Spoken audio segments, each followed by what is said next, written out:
उस पार्टी के सांसद संजय सिंह जी हमारे साथ मौजूद। संजय जी बहुत बहुत शुक्रिया। तिरंगा यात्रा निकाल कर आए आप अभी अयोध्या में। सबसे पहले इस बार का टारगेट क्या है, क्योंकि पिछली बार की जो परफॉर्मेंस आपकी 2014 और 19 की रही है उत्तर प्रदेश में, उसको देखकर बहुत उम्मीद तो लोगों को जगने नहीं, 17 में भी मुश्किलों का सामना था। देखिए, निश्चित रूप से अगर आप आम आदमी पार्टी की बात करेंगे तो पिछले 1-1.5 वर्षों में हमने अपनी सक्रियता उत्तर प्रदेश में काफ़ी बढ़ाई है। 403 सीटों पे हमारे पास आज एक मजबूत संगठन है। जिला पंचायत का चुनाव हम लोग लड़े थे, जिसमें 83 हमारे जिला पंचायत के सदस्य जीते थे। 40 लाख वोट हमें मिला था उस चुनाव में। और ये मैं आपसे कह सकता हूँ कि पिछले 1-1.5 वर्षों में उत्तर प्रदेश की सरकार के खिलाफ जितने जनता के मुद्दे थे, वो चाहे भ्रष्टाचार से जुड़ा रहा हो या कानून व्यवस्था से जुड़ा रहा हो, उन मुद्दों को पूरी प्रखरता और मजबूती के साथ हम लोगों ने उठाया है। और उसके इनाम में मेरे खिलाफ 16 मुकदमे भी हुए हैं, मेरी पार्टी का दफ्तर भी बंद हुआ, राष्ट्रद्रोह का मुकदमा भी लगा मेरे ऊपर, और हमारे कार्यकर्ताओं पे भी मुकदमा लगा, वो लोग भी जेल गए, तमाम यातनाएं उनको दी गई। तो मैं सिर्फ ये कहना चाहता हूं कि आज आम आदमी पार्टी जहां खड़ी है, इसमें फैसला अब जनता को लेना है। तिरंगा यात्रा में जिस प्रकार का जन समर्थन मिल रहा है, वो चाहे लखनऊ में हो, आगरा में हो, नोएडा में हो और कल अयोध्या में हो, ये इस बात का संकेत है कि उत्तर प्रदेश की जनता एक बदलाव की राजनीति चाहती है। जो दिल्ली का केजरीवाल मॉडल है, जिसमें हम फ्री शिक्षा की बात करते हैं, फ्री बिजली की बात करते हैं, फ्री पानी की बात करते हैं, महिलाओं की सुरक्षा की बात करते हैं। उत्तर प्रदेश संसाधनों से संपन्न है, 5.5 लाख करोड़ का यहाँ बजट है, यहाँ पे लॉ एंड ऑर्डर सरकार के पास है, लैंड सरकार के पास है। तो मुझे लगता है कि एक बेहतरीन मॉडल हम यहाँ पे जनता के सामने रखेंगे। फैसला जनता को करना है कि वो हमें कितना समर्थन देती है। दिल्ली के मॉडल की बात करी, उत्तराखंड में आप गए, मुख्यमंत्री जी वहां पर गए दिल्ली के, उन्होंने जाके ऑलरेडी अनाउंस कर दिया है कि बिजली फ्री देने वाले। गोवा में भी आप कोशिश कर रहे हैं पैर जमाने की, वहां पे भी आपने यही बातें कही। उत्तर प्रदेश में अभी इस तरह का आपने कोई अनाउंसमेंट करा नहीं। उसके एवज में अगर मैं देखूं तो यहां पर आपके, अगर मैं पिछले कुछ ही महीनों के ट्वीट की बात देख रहा था, 70 से 72 ट्वीट आपके ब्राह्मण वोट को लेकर हुए हैं, ब्राह्मणों पर अत्याचार हो रहा है, देखिए योगी सरकार क्या कर रही है। और साथ ही साथ जब तिरंगा यात्रा की बात कर रहे हैं, कल अयोध्या में थे आप, deputy chief minister Manish Sisodia थे आपके साथ। उन्होंने एक ट्वीट किया था 2017 के चुनाव से पहले, और उन्होंने कहा था कि अगर इतना जो मंदिरों में जाकर जो पूजा अर्चना का खेल होता है, ढोंग होता है राजनीति में चुनाव से पहले, इतना अगर स्कूल और कॉलेजों में अगर लोग जाएं तो उससे ज्यादा फायदा होगा।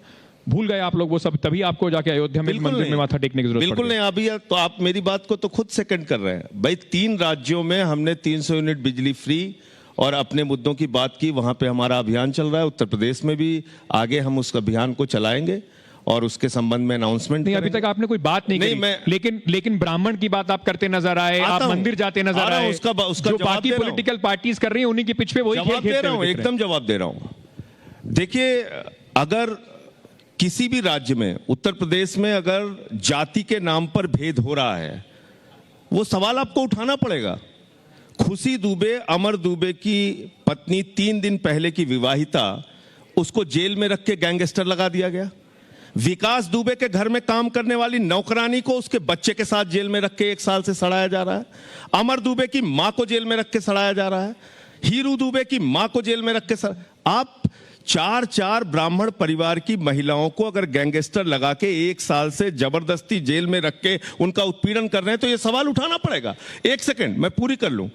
प्रभात मिश्रा 12वीं में पढ़ने वाला बच्चा, उसका फर्जी इनकाउंटर कर दिया जाता है, एक FIR उसके विरुद्ध नहीं। इंद्रकांत त्रिपाठी व्यापारी गिड़गिड़ा के मुख्यमंत्री जी से अनुरोध करते हैं, निवेदन करते हैं, मेरी जान बचा लीजिए, SSP मेरी हत्या करा देगा, और पाटीदार SSP का उन्होंने नाम लिया, हत्या हो गई उनकी, 302 का मुकदमा हो गया, SSP फरार है। आपने अब तक सुना होगा अंकज जी, चोर फरार, माफिया फरार, डकैत फरार उत्तर प्रदेश में, एसएसपी फरार हो जाता है, दरोगा फरार हो जाता है। जो चाणक्य मंच आप चला रहे हैं, आपकी भाषा में बीएसपी की भाषा में, एसपी की भाषा में फर्क क्या है? आम आदमी पार्टी कम से कम एसपी और बीएसपी ने उत्तर प्रदेश में, बताइए, मैं टाइटल चेंज कर दूं लोगों का? मैं तो आपसे पूछ रहा हूं, अगर आपकी राजनीति में फर्क क्या है? अगर जाति के नाम पर तो क्यों नहीं संजय सिंह कहते कि कानून व्यवस्था और किसी के साथ भी इस तरह का उत्पीड़न होगा उस पर काम करेंगे? क्यों सिर्फ ब्राह्मणों के नाम ले लेकर जाति के आधार? क्यों संजीत यादव की हत्या हुई, उसके बहन से 30 लाख रुपए पुलिस वालों ने अपहरणकर्ताओं को दिलवाया और उसके बाद उसकी हत्या हो गई। जयप्रकाश पाल की भरी सभा में सीओ और एसडीएम की मौजूदगी में हत्या हो गई, वो मामला भी हम लोगों ने उठाया। हाथरस में एक वाल्मीकि समाज की बच्ची को रात में 2 बजे जला दिया गया। आपको पता है, जब मैं गया वहां पे मेरे ऊपर हमला हुआ तो कौन सा निर्वेंद्र मिश्रा, 3 बार के लोकप्रिय विधायक, उनकी हत्या हो जाती है, उनके बेटे को न्याय पाने के लिए अनशन करना पड़ता है। संजय जी, कहीं ना कहीं ये आम आदमी पार्टी में ये कानून व्यवस्था से जुड़ा हुआ मामला अगर हम उठाते हैं और ये कहते हैं कि भाई इसमें जातियां जोड़ के उठाते हैं। हाँ, जाति के आधार पर अगर भेद किया जा रहा है, उनको न्याय नहीं मिल रहा है, वो चीजें जुड़ेंगी अपने आप। तो संजय जी, क्या ये माना जाए कि आम आदमी पार्टी को भी उत्तर प्रदेश की राजनीति में कूद के ये रियलाइजेशन हो गया है कि तुष्टीकरण की राजनीति के बिना काम बनेगा नहीं? तुष्टीकरण नहीं, हिंदुस्तान का एक बांटना पड़ेगा, जाति में खेलना पड़ेगा। इसको करेक्ट कीजिए अंकित जी। मैं ऐसा पहला व्यक्ति हूं जिसने अपने मुख्यमंत्री हमारी जाति के हैं, लेकिन बावजूद मैंने उसको कहा कि जातिवाद नहीं होना चाहिए। वो 24 करोड़ जनता के अभिभावक हैं और उनको 24 करोड़ जनता के लिए के साथ न्याय करने के लिए 325 सीट उत्तर प्रदेश की जनता ने दिया है। उनको, वो सबके अभिभावक हैं, वो अगुआ हैं, वो सबके साथ न्याय करें, यही तो मैं कह रहा हूं। तो जातिवाद नहीं होना चाहिए। ये बात बोलने के लिए अगर आपको अपने जाति के किसी नेता के खिलाफ भी बोलना पड़े तो वो साहस आम आदमी पार्टी के अंदर है, मैं ये कहना चाहता हूं। संजय जी, जिस मॉडल की आप बात करते हैं, अगर आज आप लखनऊ में बैठे हुए हैं तो यहां के वोटर्स को आम आदमी पार्टी की तरफ से अलग क्या है, सॉल्यूशंस क्या है? क्या आप उनको ऐसा देंगे जो अब तक उन्हें और पार्टियों से नहीं मिल पा रहा है? देखिए, जो लग तो यही रहा है कि बात उस राजनीति उसी ढर्रे पे चल रही है जो जैसे अब तक चलती आई है। एकदम नहीं। कल हमने हाथों में तिरंगा लेके नारा लगाया, हिंदू मुस्लिम सिख ईसाई आपस में सब भाई भाई, भाईचारा जिंदाबाद, हमारी एकता जिंदाबाद, हिंदुस्तान जिंदाबाद। हमने ये नारा लगाया। हमने कहा इस तिरंगे के नीचे खड़े होकर हम सब संकल्प लेंगे एक उत्तर प्रदेश को खुशहाल उत्तर प्रदेश बनाने का, जिसमें किसान को फसल का दाम मिल सके, जिसमें नौजवानों को रोजगार मिल सके, जिसमें माताओं बहनों को सुरक्षा मिल सके, जिसमें बच्चों को नमक रोटी न मिले मिड डे मील में, उनको अच्छा खाना मिल सके, अच्छे स्कूल मिल सके, अच्छी पढ़ाई मिल सके, बेरोजगारी भत्ता और नौकरियां नौजवानों को मिल सके। ये उत्तर प्रदेश का सपना हम तिरंगा हाथ में लेके उसका संकल्प ले रहे हैं। तो आप अगर ये कहेंगे कि हम दूसरी पार्टियों की तरह या उसी ढर्रे पे चल रहे हैं, बिल्कुल नहीं। अगर हमने राम का नाम लिया तो राम के नाम के पीछे राम राज्य की जो परिकल्पना थी उसको जमीन पे उतारने की बात हम कर रहे हैं। राम के राज्य में सब खुशहाल रहे, ये राम राज्य की परिकल्पना है। राम के राज्य में राम का नाम लेके और प्रभु श्री राम के मंदिर के नाम पे चंदा चोरी की जाए, ये राम के चंदा चोरी वाला मुद्दा 2 करोड़ की जमीन 18.5 करोड़ में खरीदी जाए 5 मिनट के अंदर, ये राम चंदा चोरी वाला मुद्दा संजय जी आपने उठाया बड़ी प्रमुखता के साथ, समाजवादी पार्टी ने भी उठाया, आपने भी बहुत प्रमुखता के साथ उठाया, उसको उठाया और आप भूल गए। बिल्कुल नहीं भूले, ये आपको लग रहा है भूल गए। मेरे ऊपर विश्व हिंदू परिषद, ट्रस्ट के लोग, भारतीय जनता पार्टी सब ने चिल्ला के कहा डिफेमेशन करेंगे, गलत आरोप है, गलत आरोप है। आज तक कुछ नहीं किया उन्होंने। आप कोर्ट क्यों नहीं गए? आज तक कुछ नहीं किया। हमने याचिका दाखिल की है फैजा अयोध्या की न्यायालय में और वहां से नोटिस जारी हुई है पुलिस को और पूछा गया है कि इस मामले में क्या कार्रवाई की अब तक। तो हम अपनी कार्रवाई कर रहे हैं। जिन लोगों ने भ्रष्टाचार किया उनके खिलाफ हमने थाने में भी तहरीर दी और न्यायालय में भी याचिका दाखिल की है। हमारी नोटिस पे यहाँ पे एक भ्रष्टाचार का मामला हुआ था, 8 लाख का वेंटिलेटर 22 लाख में खरीदा गया। तीसरी लहर की तैयारी के नाम पे चिकित्सीय उपकरणों में भ्रष्टाचार हुआ। हमारी शिकायत पे हमारे मुख्य प्रवक्ता हैं वैभव महेश्वरी जी, उनकी शिकायत पे लोकायुक्त की नोटिस हुई है। तो हम चुपचाप नहीं बैठे हैं, हम न्यायालय की भी लड़ाई लड़ रहे हैं, हम कानूनी लड़ाई भी लड़ रहे हैं और सड़क की लड़ाई भी लड़ रहे हैं। इस सरकार के भ्रष्टाचार के सबसे ज्यादा मामले हमने उजागर किए हैं उत्तर प्रदेश में। संजय सिंह, और उसके इनाम में हमें 16 मुकदमे मिले।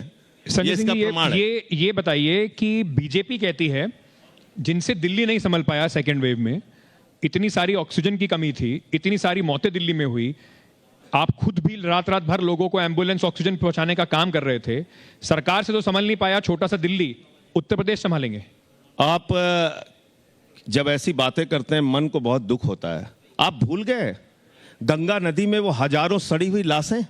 भूल गए आप कि प्रयागराज के घाट पे कुत्ते नोच रहे थे, चील कौवे नोच रहे थे लाशों को? तो उससे वो कोरोना की, एक मिनट, नहीं, वो तो यूपी सरकार के लिए कोरोना की महामारी, मैं बता रहा हूं जहां आपकी सरकार है उसका ट्रैक रिकॉर्ड हमारी सरकार ने दुनिया में सबसे बेहतरीन काम करके दिखाया है। हिंदुस्तान ने इस दुनिया का, एशिया का सबसे बड़ा हॉस्पिटल, 10,000 बेड का हॉस्पिटल दिल्ली सरकार ने बनाया। हमने ऑक्सीजन बेड की उपलब्धता कराई, आईसीयू बेड की उपलब्धता कराई, ऑक्सीजन सिलेंडर की उपलब्धता कराई। हमारे मुख्यमंत्री पर आरोप क्या लग रहा है कि अपने राज्य की जनता के लिए ऑक्सीजन मांग रहा था। यह आरोप लग रहा है कि ऑक्सीजन क्यों मांगा, सांस क्यों मांगी, और इनकी सोच क्या है, इनकी विचारधारा क्या है। यहां पे इसी लखनऊ में जहां पे लाशें जल रही थी शमशान में, अंकित जी, वहां पे टीन सेट से लाशों को ढांकने की व्यवस्था सरकार कर रही थी। आप टीन सेट लगा के अपने गुनाहों को ढक नहीं सकते। ये वो पार्टी है जिसने 2017 के चुनाव में कहा था गांव गांव में शमशान होना चाहिए कि नहीं, शमशान होना चाहिए कि नहीं, शमशान होना चाहिए कि नहीं। अरे हमें शमशान नहीं चाहिए, हमें स्कूल चाहिए, अस्पताल चाहिए, उद्योग चाहिए, नौकरियां चाहिए, उत्तर प्रदेश की तरक्की चाहिए, महिलाओं की सुरक्षा चाहिए। ये शमशान बनाने वाली विचारधारा है अंकित त्यागी जी। इसलिए हम कहते हैं कि शमशान बनाने वाली विचारधारा को इस बार उत्तर प्रदेश की जनता तिलांजलि देगी। एक मनहूसियत की बात है ये। कोई पार्टी कैसे कह सकती है कि हमें गांव-गांव में शमशान बनाना है, और कोरोना की महामारी में इन लोगों ने गांव-गांव में शमशान बना दिया। जनाधार, जो यहां पर जो भी लोकल पार्टीज हैं, चाहे वो बीएसपी हो, रीजनल पार्टीज हो, चाहे वो समाजवादी पार्टी हो, उनके पास एक जनाधार है, एक वोट बैंक जिसको आम भाषा में कहा जाता है।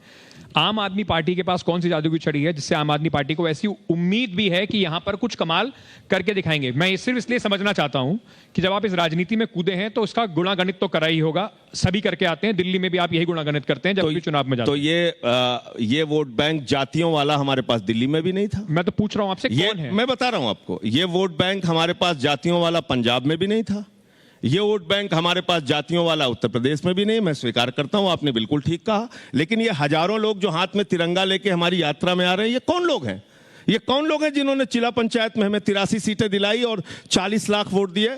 इसमें हिंदू भी है, मुसलमान भी है, सिख भी है, ईसाई भी है, अगड़ा भी है, पिछड़ा भी है, दलित भी है, सवर्ण भी है। हमारा वोट बैंक उत्तर प्रदेश के 24 करोड़ लोग हैं जिनके बीच में हम अपनी बातें कह रहे हैं। जो हमसे सहमत होंगे हमें वोट देंगे, हमें अपना समर्थन देंगे, हमें चुनाव में जिताएंगे। कोई ऐसी पार्टी नहीं लगी आपको जिसके साथ मिलकर आप उत्तर प्रदेश में एक फॉर्मिडेबल अलायंस बना सकते, जिस सरकार के खिलाफ आप बात कर रहे हैं? या आपको लगता है कि क्योंकि बाकी पार्टियों को ऐसा लगता है, कांग्रेस भी यह आरोप लगाती है कि आप भी बी टीम हैं, आके मदद करने आए हैं, थोड़ा सा एंटी इनकम्बेंसी वोट को थोड़ा छितरा दें? बहुत अच्छी बात है। ऐसी बी टीम अगर हैं हम, तो 16 मुकदमे लिखवा के दिखाएं कांग्रेस के नेता, लिखवाएं।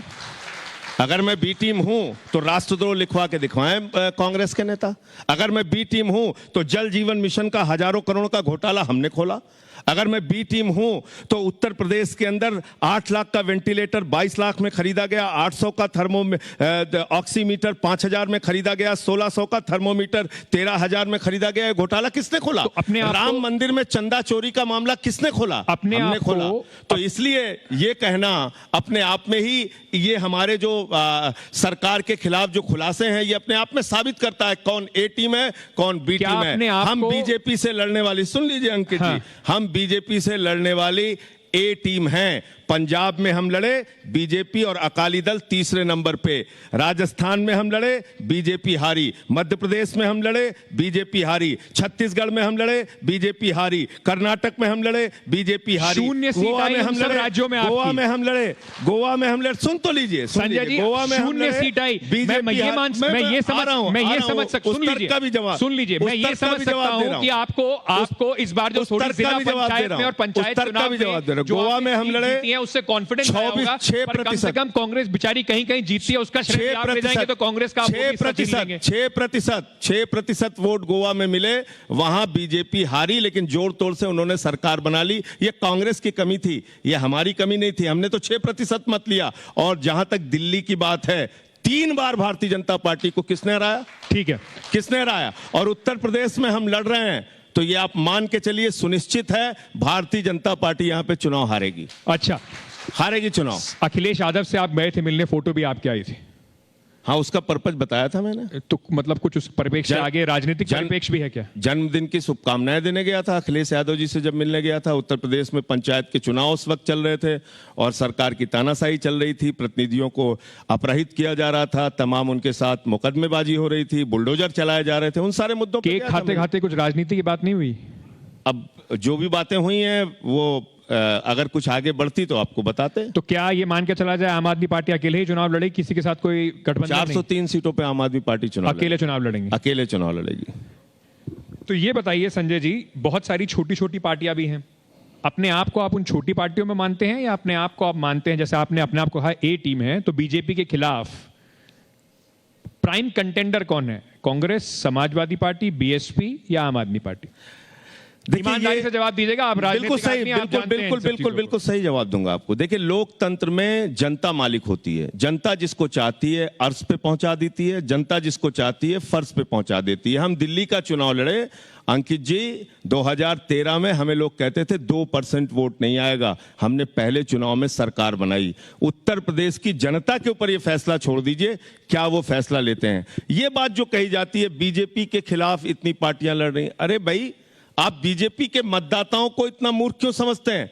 बीजेपी के जिन मतदाताओं ने अच्छी शिक्षा के नाम पे, अच्छे स्वास्थ्य के नाम पे, रोजगार के नाम पे, बिजली के नाम पे, पानी के नाम पे आदित्यनाथ जी की सरकार को वोट दिया था, वो 4.5 वर्षों में निराश हुए हैं और भारी संख्या में वही उनके खिलाफ होंगे। ये पार्टियां तो खिलाफ में खड़ी हैं, लेकिन वही मतदाता इनके खिलाफ खड़े होंगे, ये आप देखिएगा। 3 ऐसी कमियां जो आपको, क्योंकि आपने बहुत सारी बातें कही, आपने मुझे बताया कि बड़े सारे उन्होंने घपले करे हैं जैसा आपका आरोप है, 3 ऐसी कमियां जो आपको लगता है कि उत्तर प्रदेश की सरकार के पूरे कार्यकाल में रही। 3 कमियां सिर्फ बता दीजिए, और बस, क्योंकि देखिए, आरोप मत लगाइएगा, मुझे ये बताइएगा कि उसके बाद आपका ब्लूप्रिंट क्या होगा, आप उसको कैसे ठीक करेंगे? बिल्कुल स्पष्ट।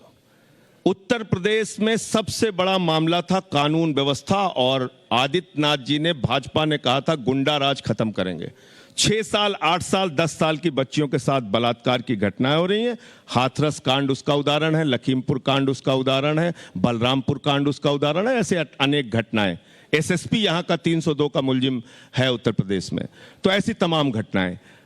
एनसीआरबी का डेटा में पूरी तरीके से एनसीआरबी का डेटा लेकिन कहता है कि पिछले 1 साल में घटनाएं डेटा ही देना बंद कर दिया सर। 2019 का है। एनसीआरबी का तो डेटा ही देना बंद कर दिया इन लोगों ने। और दूसरी चीज, दूसरा मुद्दा है, ये सरकार आई थी भ्रष्टाचार खत्म करने के लिए। जल जीवन मिशन का घोटाला, ऑक्सीमीटर थर्मोमीटर का घोटाला, कोरोना की महामारी में घोटाला, तीसरी लहर की तैयारी के नाम पे घोटाला, और यहाँ पे कस्तूरबा गांधी में बच्चियां जो पढ़ती हैं उनके नाम पे कोरोना के कार्यकाल में 9 करोड़ रुपए उनके खाने और उनके स्टेशनरी के नाम पे निकाल लिया गया। भ्रष्टाचार के मुद्दे पर फेल। और तीसरा, अगर आप रोजगार देने की बात कहें, शिक्षा मित्र महिलाओं को, सुहागिन महिलाओं को सिर मुड़वाने पड़े उत्तर प्रदेश में। ऐसा दर्द लोगों ने झेला है। आज नौजवान नौकरी मांगने के लिए निकलता है, उनको लाठियां मिलती है, मुकदमे मिलते हैं। ये नहीं होना चाहिए। उंगली उठा दी अब मुद्दों पे पूरी तरीके से न उद्योग धंधे लगे, न नया रोजगार मिला, तो इस पे ये पूरी तरीके से फेल रहे। आप ऑपोजिशन में हैं, उंगली उठाना आपका बिल्कुल पूरा दायित्व है, आपका हक भी है, पर ब्लूप्रिंट क्या है? मैं ये मान लूं कि संजय जी को ये तो पता है कि ब्लूप्रिंट ये है, क्या है, पर ठीक कैसे करेंगे? ब्लूप्रिंट ये है कि दिल्ली का बजट 60,000 करोड़ का है, उत्तर प्रदेश का बजट 5.5 लाख करोड़ रुपए का है।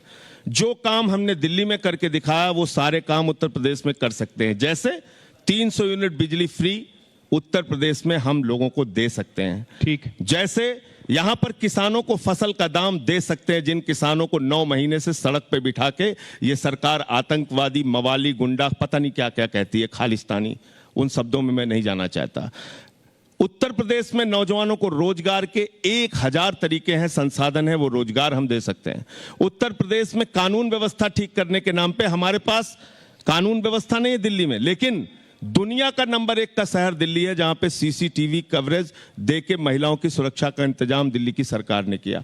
तो इस तरह से हम वो सारे सपने फ्री बिजली का, फ्री पानी का, फ्री शिक्षा का, फ्री इलाज का उत्तर प्रदेश में भी पूरा कर सकते हैं। फ्री की क्योंकि राजनीति, संसाधन फ्री की संपन्न- राजनीति ले आएंगे उत्तर फ्री प्रदेश की में। राजनीति नहीं है ये। हाँ। ये राजनीति है जनता का पैसा सदुपयोग में लाना। ठीक है। जनता का पैसा एक तरीका है भ्रष्टाचार की भेंट चढ़ा दो, दूसरा तरीका है जनता का पैसा जनता के लिए सदुपयोग में लाओ। आखिरी मिनट है मेरे पास, आपसे 2 सवाल पूछना चाहता हूं। उत्तर प्रदेश में हर पार्टी को एक चेहरा चाहिए होता है, चेहरा कौन होगा? संजय सिंह? ये कोई इंपॉर्टेंट सवाल नहीं है। मुझे लगता है ये पार्टी तय करेगी, ये पार्टी का फैसला है। हम लोग एक कार्यकर्ता के तौर पे काम कर रहे हैं और मुझे लगता है उत्तर प्रदेश की जनता जिस तरह से आम आदमी पार्टी के साथ जुड़ रही, जिस तेजी के साथ जुड़ रही, खासतौर से तिरंगा यात्रा में हमें देखने को मिल रहा है, आने वाले दिनों में एक अच्छा परिणाम आम आदमी पार्टी के ये हक तो में आएगा। राजनीति वाला बयान हो गया, लेकिन ये बता दीजिए कि जब आप खड़े होंगे योगी आदित्यनाथ के सामने, आप कब आपकी पार्टी खड़ी होगी तो अरविंद केजरीवाल के चेहरे पर लड़ेंगे क्या? नहीं, अरविंद केजरीवाल निश्चित रूप से हमारे सबसे बड़े नेता हैं पार्टी के, तो उनके नाम पे हम चुनाव लड़ेंगे, क्यों नहीं लड़ेंगे? कंफ्यूजन तो नहीं हो जाएगा, दिल्ली छोड़ के उत्तर प्रदेश आ जाएंगे? पंजाब में ऐसा- भी हो गया 2017 में confusion। ऐसा कंफ्यूजन आप लोग क्रिएट करते रहते हैं। तो आप होंगे चेहरा? नहीं, मैं एकदम नहीं, मैंने कहा, मैंने आपसे ये कहा कि ये पार्टी का विषय है, पार्टी का नेतृत्व तय करेगा कौन होगा चेहरा, कौन नहीं होगा। अच्छा, 400 लेकिन हम 403 सीटों पे हमारे कार्यकर्ता मेहनत के साथ दिन रात लगे हुए हैं और हम मजबूत संगठन बना पाए हैं, संघर्ष कर रहे हैं और अच्छे परिणाम आएंगे, मैं ये कह सकता 403 सीटों में आपने चुनी है अपने लिए कोई? हूं। नहीं, हम तो अभी हमारा कार्यकाल 24 तक है। और तो क्या हुआ, आप चुनाव जीत गए तो छोड़ दीजिएगा उसको, वो तो आपके हाथ में है। नहीं, अभी जो उसके बारे में भी फैसला होगा तो लड़ लेंगे, उसमें कोई ऐसी बात नहीं। पार्टी सोचा फैसला नहीं अभी करेगी। आपने इसके बारे में? पार्टी तय करेगी। पार्टी तय करेगी। संजय जी, चलते चलते इतनी सारी राजनीतिक पार्टियों में आपको कहीं ना कहीं लगता है कि अगर और थोड़ी ताकत से आम आदमी पार्टी को यहां खड़ा होना था, 10-15 सीट मान लीजिए अगर आम आदमी पार्टी जीत जाती है, मैं 10-15 आप इस मतलब बुरा ना मानिएगा, 25 आप चाहें तो 25 है, क्योंकि इस समय तो ख्याली पुलाव है, मैं 25 भी दे दूंगा तो 25 भी आ जाएंगी। तो अगर मान लीजिए आम आदमी पार्टी स्थिति में होती है कि किसी का वो समर्थन कर पाए सरकार बनाने में, हाइपोथेटिकल सवाल है लेकिन राजनीति से जुड़ा हुआ जरूरी सवाल है, तो आम आदमी पार्टी किस पार्टी की तरफ झुकाव रखती है, किसका साथ कर देंगे आप? देखिए, पहली बात तो ये कल्पनाओं में राजनीति नहीं चलती, परिणाम आने के बाद तब चीजों पे फैसला लिया जाएगा। दूसरी बात ये कि हमारी प्राथमिकताएं हैं, जो हमारा घोषणा पत्र होगा, जो जनता का मुद्दा होगा, वो हमारा एग्रीमेंट होता है पब्लिक के साथ, जुमला नहीं होता। भारतीय जुमला पार्टी कहती है हम जुमले बोलते हैं, हम जुमला नहीं बोलते हैं, हम जो कहते हैं उसको करके दिखाते हैं। दिल्ली में जो कहा उसको करके दिखाया, तो वो हमारा करार है, हम उस पर काम करेंगे। क्योंकि राजनीति में कई तरह की कॉम्बिनेशंस बन जाती हैं, परिस्थितियां हो सकती हैं, इसी वजह से फिर पूछ रहा हूं कि कांग्रेस का एक बार आप पहले काम कर उस चुके हैं, combination दिल्ली में आप काम कर चुके, तो कांग्रेस की तरफ झुकाव कुछ 100% उठा के देख लीजिए, हमने अपने सारे वो 16-17 मुद्दे सामने रखे थे और तब कांग्रेस ने समर्थन दिया था। तो समाजवादी पार्टी आपकी तो मुद्दों को मेरा मान ये जाएगी, कहना है समाजवादी कि पार्टी हमारे तैयार लिए है। मुद्दे प्राथमिक हैं, मुद्दे प्राथमिक। जो पार्टी मान जाएगी उसके साथ चले जाएंगे। नहीं, जो पार्टी क्या, जो पार्टी 4.5 साल में कुछ करके दिखाई नहीं, आप उस पार्टी का क्या बीजेपी कहने को का छोड़ क्या के मतलब है? ऑपोजिशन में समाजवादी पार्टी, बीएसपी या कांग्रेस में से जो आपकी बात मानने ऐसे की चले घुमा फिरा जाएंगे। के पूछने से फायदा नहीं है। सीधा पूछ रहा हूं, किसके साथ जाएंगे? आपको फैसला आने तक इंतजार करना चाहिए। फैसला आने दीजिए, देखा जाएगा। फैसला आने दीजिए, देखा जाए। कुछ नेताओं के बारे में आपसे जानना चाहता हूं, क्योंकि आजकल आप बहुत ज्यादा प्रोएक्टिव दिखाई पड़ते हैं। अखिलेश यादव से आप मिले, उनके बर्थडे पे कर गए, उनके साथ केक भी खाया, तो उनके बारे में क्या राय है आपकी? उनकी सरकार के बारे में, जो पिछली सरकार थी उसके बारे में क्या राय है आपकी? देखिए, अखिलेश यादव की पिछली जो सरकार रही उसमें उन्होंने जैसे काफी कुछ अच्छे भी काम किए हैं और कुछ कारणों से उनको जनता ने नकारा भी है, तो दोनों चीजों का आकलन करने के बाद लोगों ने फैसला लिया है। चुनाव समाजवादी पार्टी लड़ी थी भाजपा के खिलाफ। प्रियंका गांधी उत्तर प्रदेश की राजनीति में काफी सक्रिय हैं। सबको काम करना चाहिए, प्रियंका गांधी जी भी काम कर रही हैं, कांग्रेस पार्टी भी लगी हुई है, सारी पार्टियां अपनी बात लोगों के बीच में लेके जा रही हैं। किस पे लोग भरोसा करेंगे, किस पे जनता यकीन करेगी, ये देखा जाएगा। संजय जी, अभी इससे पहले जो सेशन था, आप जब बिल्कुल अंत में पहुंचे, तो बात हम कर रहे थे कि किस तरीके से मुद्दों की बात, फहरिस्त जो है वो ऐड में ही दिखाई पड़ती है, हमने ये करा, हमने वो करा। जब भाषण का टाइम आता है तो वो ओवैसी साहब कहते हैं कि इतने प्रतिशत मुसलमान, तो इतने प्रतिशत हमारे कम से कम मुसलमान एमएलए होने चाहिए। मुख्यमंत्री जी ने अभी कहा, अब्बाजान और तालिबान की बात करते हुए नजर आए। तो इतनी पोलराइज पॉलिटिक्स में आम आदमी पार्टी के लिए चांस है कुछ? देखिए, इसी चीज के लिए तो जगाना है। अगर इस पोलराइजेशन में हमेशा लोग फंसते रहेंगे तो हासिल क्या हुआ? 110 रुपए का पेट्रोल, 100 रुपए का डीजल, बेरोजगारी। हासिल क्या हुआ? किसानों को लाठियां, 650 किसानों की आत्महत्या। हासिल क्या हुआ? कोरोना की महामारी में गंगा नदी में सड़ती हुई लाशें। तो अगर इस पोलराइजेशन में हम लोग बार बार फंसते रहेंगे तो उसका नुकसान किसको झेलना पड़ रहा है? उत्तर प्रदेश की जनता को। तो इसलिए ये जो आप कह रहे हैं कि अब्बा जान वाली पॉलिटिक्स या भड़काऊ भाषण वाली पॉलिटिक्स, इससे कुछ हासिल नहीं होना है। इसमें ध्रुवीकरण जरूर हो सकता है लेकिन हासिल कुछ नहीं होना है। ध्रुवीकरण की राजनीति में कहीं आम आदमी पार्टी के लिए कुछ जगह है क्या, या इसीलिए आप अयोध्या गए थे कि थोड़ा बहुत तो अपना भी हो जाए? ध्रुवीकरण की राजनीति में हम यकीन नहीं रखते। हम काम करने की राजनीति में, और काम के नाम पे अगर ध्रुवीकरण हो रहा है, अगर हमारे मुद्दों के नाम पे ध्रुवीकरण हो रहा है, लोग हमारे साथ आ रहे हैं, तो हम उनका स्वागत करते हैं। अंत में चलते चलते मैं आपसे ये समझना चाहता हूं, आम आदमी पार्टी का ब्लूप्रिंट क्या है उत्तर प्रदेश के लिए भी, और कई राज्यों में भी आप अपने पैर फैलाने की कोशिश कर रहे हैं। उत्तराखंड में आपने एक मुख्यमंत्री का चेहरा दिया, गोवा में भी आप पैर फैलाने की कोशिश कर रहे हैं, पंजाब में अभी आप चेहरा नहीं दे पाए हैं। आम आदमी पार्टी का आगे ब्लूप्रिंट क्या है? दिल्ली से बाहर कैसे निकल पाएंगे? दूसरे राज्यों में जनता के जो बुनियादी मुद्दे हैं उस पर संघर्ष कीजिए। अगर उसके लिए लाठियां खानी पड़ती है, मुकदमे झेलने पड़ते हैं, झेलिए। अपने मजबूत संगठन का निर्माण बूथ लेवल तक कीजिए। केजरीवाल के दिल्ली मॉडल को हर राज्य में कैसे हम उतार सकते हैं उसको बताइए, और उसके आधार पर जनता का वोट लीजिए। यह हमारा मॉडल है।